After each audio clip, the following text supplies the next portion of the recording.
একই আবেগ অনুভূতি নিয়েই 24-এর যারা রাজপথে ছিল তাদের মাঝেও একটি ফ্যাসিস্ট স্বৈরাচারকে বিদায় করানোর জন্যেই সবাই রাজপথে ছিল।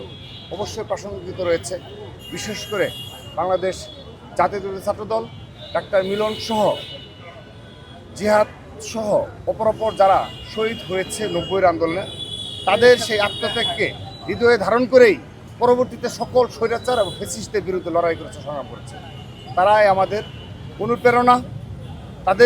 তাদের এই অনুপ্রেরণা নিয়েই, তাদের এই আত্মত্যাগ অনুপ্রেরণা নিয়েই ছাত্রদলের নেতাকর্মীরা যুগে যুগে লড়াই করার মানসিকতা ধারণ করে এবং লড়াই করেছে, সংগ্রাম করেছে। এবং পরবর্তীতে লড়াই সংগ্রাম শেষে যখন ছাত্রদলের সুযোগ হয়েছে, বাংলাদেশ বিনির্মাণে ছাত্রদল সেই ভূমিকা পালন করেছে। আমরা এখন সেই অবস্থায় রয়েছি। আমরা একটি লড়াই সংগ্রামের পর একটি স্বাধীন বাংলাদেশ পেয়েছি। সেই স্বাধীন বাংলাদেশে আমরা শিক্ষা, সংস্কৃতি, ক্রীড়ার ক্ষেত্রে ছাত্রদল উল্লেখযোগ্য ভূমিকা পালন করবে। সেই নতুন বাস্তবতায় আমরা উন্মুখভাবে আমরা অপেক্ষা করছি। আমাদের বিএনপির ভারপ্রাপ্ত চেয়ারম্যান জনাব তারেক রহমান, তার যে 31 দফা রয়েছে, সেই 31 দফার আলোকে সকল সেক্টরে তিনি যদি বৈপ্লবিক পরিবর্তন নিয়ে আসতে পারেন, সেই পরিবর্তনে ছাত্রদল নব উদ্যমে তার পাশে থেকে ক্যাম্পাসগুলোতেও এই শিক্ষা, সংস্কৃতি, ক্রীড়ার ক্ষেত্রে একটি নবজাগরণের সৃষ্টি করবে ইনশাআল্লাহ।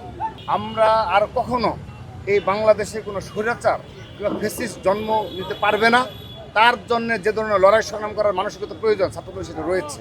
কিন্তু দেখেন, 24-এর পরবর্তী বাস্তবতায় একটি বিশেষ গোষ্ঠী যারা শিক্ষার্থীদের বারবার বায়াস্ট করেছে, মিথ্যাচার করেছে, নোংরামি করেছে, যে ছাত্রদল নাকি ক্যাম্পাস দখল করবে, গেস্ট রুম, কালচার, নানাবিধ নির্যাতনের চিত্র তাদেরকে বলা হয়েছে। কিন্তু দেখেন, আজকের দিন পর্যন্ত বাংলাদেশের কোনো ক্যাম্পাসে এই ধরনের কোনো ঘটনা কি ঘটেছে?